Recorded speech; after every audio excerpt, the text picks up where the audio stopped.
আসসালামু আলাইকুম। আশা করছি আমার প্রিয় ভিউয়ার্সরা আপনারা সবাই ভালো আছেন। আলহামদুলিল্লাহ আমরাও ভালো আছি।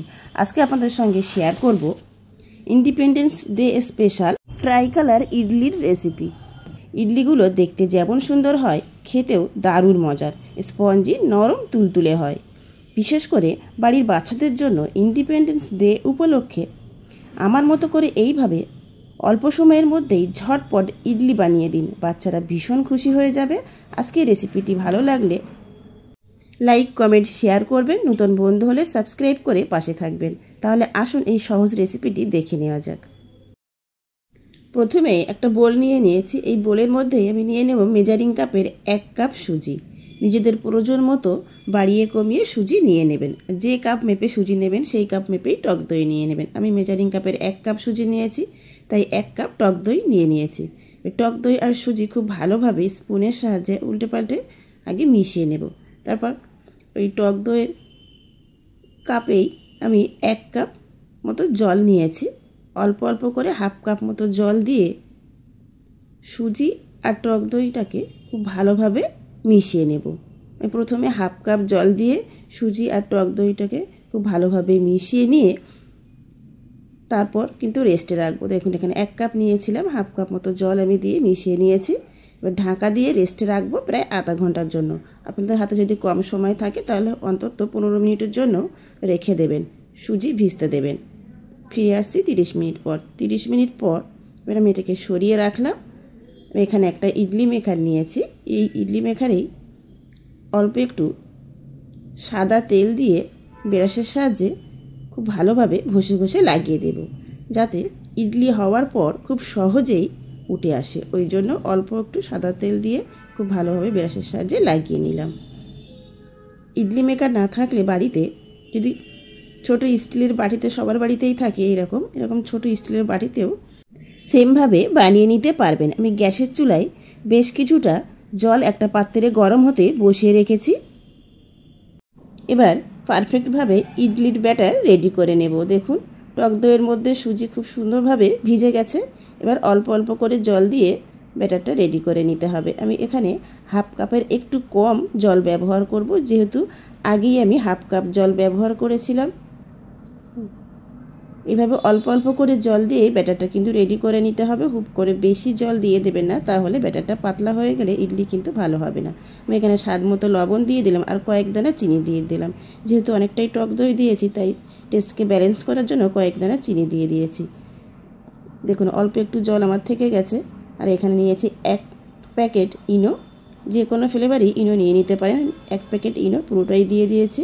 1 প্যাকেটের ইনো প্রায় 1 টিস্পুন মতো থাকে, মোটামুটি 1 টিস্পুন ইনো দিয়ে খুব ভালোভাবে মিশিয়ে নেবেন, তাহলেই ব্যাটারটা রেডি হয়ে যাবে। দেখুন ব্যাটারটা ঠিক এই রকম হবে, খুব বেশি পাতলাও না আর খুব বেশি ঘন না, বেশ মিডিয়াম থিকনেস রেখেই ব্যাটারটা বানিয়ে নিতে হবে। আমি এখানে 2টো বাটি নিয়েছি। বাটির মধ্যে বেশ কিছুটা করে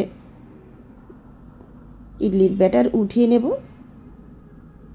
3 হাতা মতো করে আমি প্রায় ব্যাটার উঠিয়ে নিয়েছি। মোটামুটি 3টে ভাগ করে নিলেই হবে। আমি এখানে স্পুনে কয়েক ড্রপস অরেঞ্জ ফুড কালার নিয়েছি, খুব ভালোভাবে মিশিয়ে নেব। এবার আরও একটা স্পুনে আমি আরও কয়েক ড্রপস গ্রিন ফুড কালার নিয়েছি, নিয়ে খুব ভালোভাবে মিশিয়ে নেব। তাহলে হোয়াইট, অরেঞ্জ আর গ্রিন 3টে কালার আমাদের এখানে একদম রেডি। এবার ইডলি মেকারে একে একে ভরে নেব। এভাবে 3টে স্পুন নিয়েছে, 3টে স্পুনে নিতে হবে যাতে কোনো কালারের সঙ্গে কোনো কালার মিক্স না হয়ে যায়। প্রথমে হোয়াইটটা নিলাম, নিয়ে আমি মাঝখানে এইভাবে দেব। 1 স্পুন নিয়ে দিয়ে দিয়েছি। এবার অরেঞ্জটা নিয়ে আরও 1 মতো দিয়ে দিলাম, তারপর গ্রিন এইভাবে দিয়ে দিতে হবে।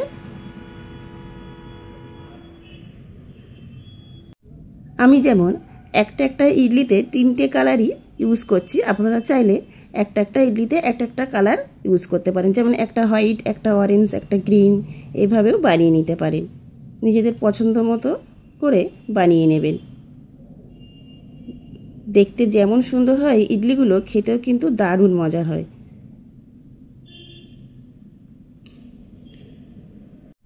ভিডিওটি এখনও পর্যন্ত যারা দেখছেন আর লাইক দিতে ভুলে গেছেন, একটা লাইক দিয়ে ভিডিওটি শেষ পর্যন্ত দেখবেন। সবগুলোতেই আমি একই রকমভাবে ইডলির ব্যাটার ভরে নেব।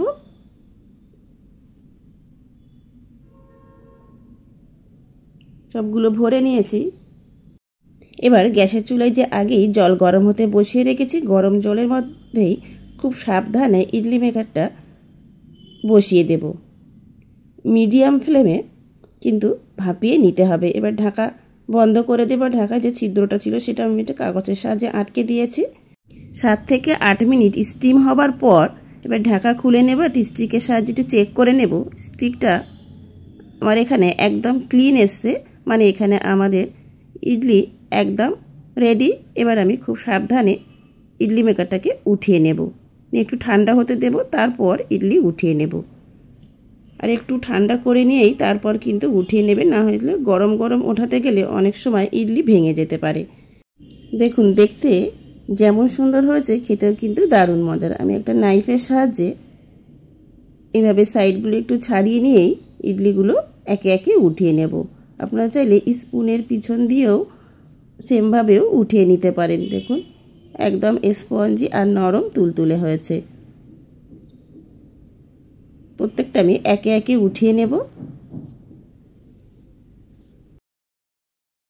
ইডলি মেকার থেকে আমি ইডলিগুলো উঠিয়ে নিয়েছি। এবার সার্ভিং প্লেটে সাজিয়ে নিচ্ছি। একটা ইডলি আমি এখানেই একটু ভেঙে আপনাদেরকে দেখিয়ে দিই। দেখুন, দেখতে তো সুন্দর হয়েছে, আর ভিতরটাও কত সুন্দর স্পঞ্জি নরম তুলতুলে হয়েছে। যে কোনো ধরনের চাটনির সঙ্গেই সার্ভ করে নিতে পারবেন।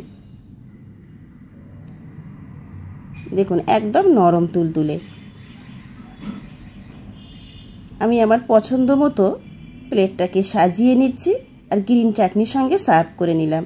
আশা করছি একটু হলেও আজকের এই সহজ রেসিপিটি আপনাদের ভালো লেগেছে। আজকের রেসিপিটি ভালো লাগলে লাইক, কমেন্ট, শেয়ার করবেন। নতুন বন্ধু হলে সাবস্ক্রাইব করে পাশে থাকবেন, আর সাবস্ক্রাইব করলে অবশ্যই বেল আইকনটি অল করে রাখবেন। ভিডিওটি শেষ পর্যন্ত দেখার জন্য সবাইকে ধন্যবাদ।